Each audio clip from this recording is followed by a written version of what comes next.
And second, the sequence double of the DNA itself isn't necessarily read the same way.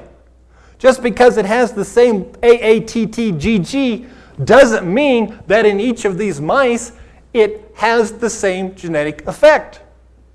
So this was the first demonstration of what several of us have been saying for years, and that is you're going to have to look deeper than just the basic two-dimensional AATTGGCC. So with these mice in this experiment, it was demonstrated that there is a whole nother level of genetic activity, a whole nother level of understanding of the genomes that was not yet understood. And maybe, just maybe, it has something to do with the junk. Meaning, it's not junk after all. One thing to bear very clearly in mind as we go through this, DNA is a three-dimensional structure. When we read the letters on a page, we read in one direction, two-dimensionally, crossed and top to bottom. DNA is three-dimensional. It folds together, and how you fold that together very dramatically impacts the reading of the page. That's critical to keep in mind. DNA is three-dimensional in its information storage capability. Okay, we have a little sentence here. The information in DNA is often called the book of life. Now, when scientists first began to look at all the sequences of the human genome, it looked like gibberish. It was just a whole bunch of letters up there. Couldn't even begin, what is up there? What is this? A lot of it, well, this is just junk. It's just gibberish. There's nothing in this. It's just gibberish. Until you begin to recognize the language convention that you're looking at. And then you recognize there is information in what appeared initially to be just random gibberish letters. And in fact, as you go into it deeper, you recognize there's a whole nother level of information in there as well, if you understand Spanish. And we can keep going.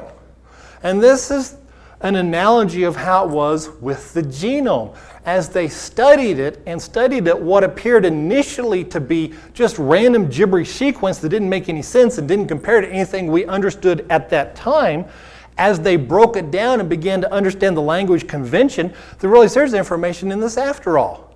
And then they realized, there's another layer of information. It goes even deeper than we thought. And there's another layer, goes even deeper. There's more information in this junk than there is in what we thought was not the junk. And it goes deeper and deeper and deeper as we dig into it. And so we come then to the situation where Gibbs in 2003 in Scientific American, of all places, predicted that what was condemned as junk because it was not understood may in fact turn out to be the very basis of human complexity. And that is becoming verified. That is turning out to be the very basis. The junk is actually turning out to be more important than the non-junk. In 2007, there was major reports from a group called the ENCODE group. Okay, this is some of your public money at work, but in this case, in a good way. Okay? They took only 1% of the human genome, which remember is still a huge amount. They took 1% of the human genome and they analyzed it very deeply. And they found out, you know what? Instead of this 1% only containing 2% functional and 98% non-functional, they concluded just from their work that it's at least 93% functional. And in fact, 93% transcribed. You don't have to be transcribed as in made into RNA to be functional. But they're saying 93% transcribed, that's way beyond anything that's ever predicted to even be transcribed. They called this unexpected. Not surprisingly, when evolutionists think about it, this isn't supposed to be the case. This was received like a ton of bricks in the evolutionist community. Okay, whoa, okay, this isn't working for us. We don't like this.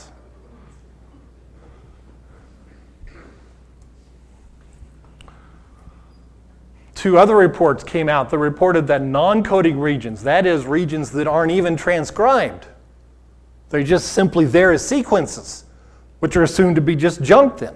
But they're finding out now, because of how the information is read and processed in the DNA, they're referring to the non-coding regions actually play very vital roles in functions, including regulation and control. How do you read that page of information in the DNA? It's read under very specific controls of other regions of the DNA.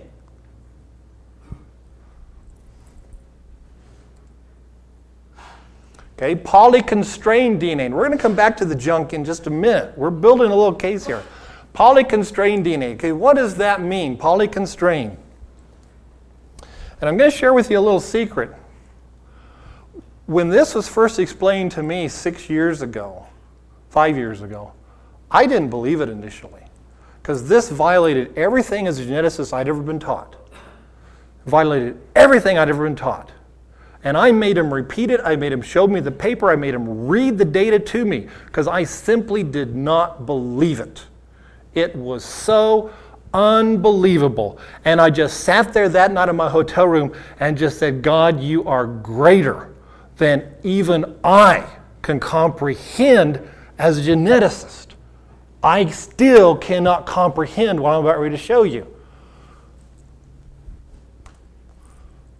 Okay, it is known, obviously, that in DNA you have the two strands. One was typically known as the sense strand. That means that it was the strand that was read and RNA was made off of it. It's called being transcribed. You made RNA off of it. From the RNA, sometimes you would then use that to make protein. Okay, the other strand, which was typically referred to as the antisense strand, was assumed to just be there for a template for replication. It didn't have information on it. That was the assumption. One strand had the information, you made the proteins, everything was based on that. The other strand was just template, no information. It became known then a number of years ago that the sense strand itself even is a little more complicated than we thought, because they began to realize with structures such as introns and exons that from a given region of DNA, you could actually make several RNA molecules, several different RNA molecules, which means you can make several different proteins.